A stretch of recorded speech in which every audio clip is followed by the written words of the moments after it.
ఇది regular movie కాబట్టి నేను ప్రభాస్ గారు అయితే ఓట్ చేస్తాను. ప్రభాస్ గారు విన్నా, నాకైతే ప్రభాస్ గారు విన్నట్టున్నా. నేను అలా సంక్రాంతి విన్నర్ ఎవరన్నా? నేను సంక్రాంతి విన్నర్ అనట్లేదు. నా పాయింట్ ఆఫ్ వ్యూలో ఇది కొత్త మూవీ కాబట్టి, ప్రభాస్ గారిది కొత్త జోనర్ కాబట్టి నేను ప్రభాస్ గారు వైపు ఓట్ చేస్తాను. ఇది రెగ్యులర్ స్టోరీ బ్రో, ఇది రెగ్యులర్ స్టోరీ. మనం ఎక్స్పెక్ట్ చేసే స్టోరీ. ఈ సీన్ తర్వాత నెక్స్ట్ సీన్ ఏదో వచ్చింది అనేది మనం ఎక్స్పెక్ట్ చేసేయచ్చు. ఇది ఫ్యామిలీ ఆడియన్స్ కి బాగుంటుంది. అంటే అనిల్ రావుపూడి గారు ఈసారి దొరికేస్తారని చెప్పి సోషల్ మీడియాలో చాలా మంది మాట్లాడుకున్నారు. అలా ఏమైనా దొరికారా, లేదంటే చిరంజీవి గారిని బాగా ప్రజెంట్ చేశారా? ఇప్పుడు అనిల్ రావుపూడి గారు చిరంజీవి గారిని స్క్రీన్ ప్లే బాగుంది, ఆయన డ్యాన్స్ బాగున్నాయి, డైలాగ్స్ బాగున్నాయి. కాకపోతే ఆయన పాత సినిమాలు ఎలా అయితే తీశారో ఈ సినిమా కూడా అలానే తీశారు. కొత్తగా ఏం లేదు, కాకపోతే ఫ్యామిలీకి బాగుంటది. ఇద్దరు ఫ్యామిలీతో పిల్ల పాపలతో వచ్చి చూడొచ్చు. బట్ సీరియల్ టైప్ అని కాదు, సంథింగ్ న్యూ లేదు. ప్రభాస్ గారు ఏంటంటే కొత్తగా ఇప్పుడు హారర్ జోనర్ తీసుకొచ్చారు. అది మనకెక్కలే అంతే.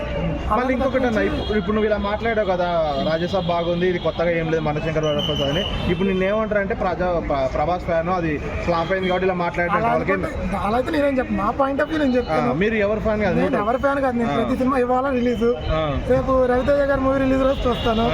అలానే మన కోల్శెట్టి గారి మూవీ రిలీజ్ అప్పుడు అది వచ్చి చూస్తాను. అలానే తప్పించి నేను ఎవరి ఫ్యాన్ కాదు. బట్ నాకు కొత్తగా నచ్చింది ప్రభాస్ గారి మూవీ అంతే. అంటే అలాగే చిరంజీవి గారు, వెంకటేష్ గారు మొదటిసారి స్క్రీన్ పైన కనిపిస్తున్నారు. సో వాళ్ళిద్దరిని అలా చూడటం ఎలా అనిపించింది? చాలా బాగుందండి. సో చాలా మంది బయట ఏమన్నారంటే అనిల్ రావుపూడి గారు మొత్తం ఎంటర్టైన్మెంట్ చేసి దొరికేస్తారని చెప్పారు.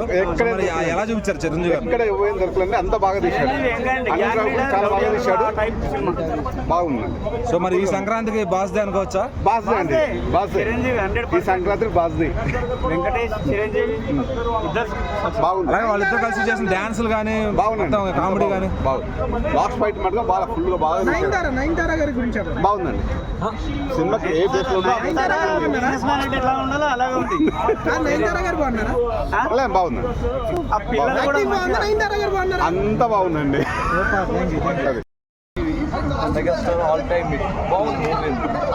ఫ్యామిలీస్ అందరికీ ఒక మంచి సినిమా వచ్చింది అనుకో సంక్రాంతి. అలాగే చిరంజీవి గారిని, వెంకటేష్ గారిని ఒక స్క్రీన్ పైన చూడటం అల్టిమేట్. అది వెంకీ మామనే ఆయన సంక్రాంతి. వాళ్ళ డాన్సులు కానీ, హుక్ స్టెప్ సాంగ్ కానీ ఎలా అనిపించాయి? సూపర్ కొరియోగ్రఫీ కానీ. సో చాలా మంది ఏమంటే అనిల్ రావుపూడి గారు దొరికేస్తారు, నెగిటివిటీ చేశారు, అలా అనిపించిందా? అలాంటిది ఏం లేదు. Anil Ravipudi always family entertainer. ఫ్యామిలీకి ఏ విధంగా ఇవ్వాలో ఆయనకు తెలుసు.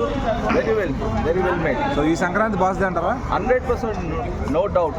Chiranjeevi is best. Even Prabhas movie కూడా బాగుంది. Thank you.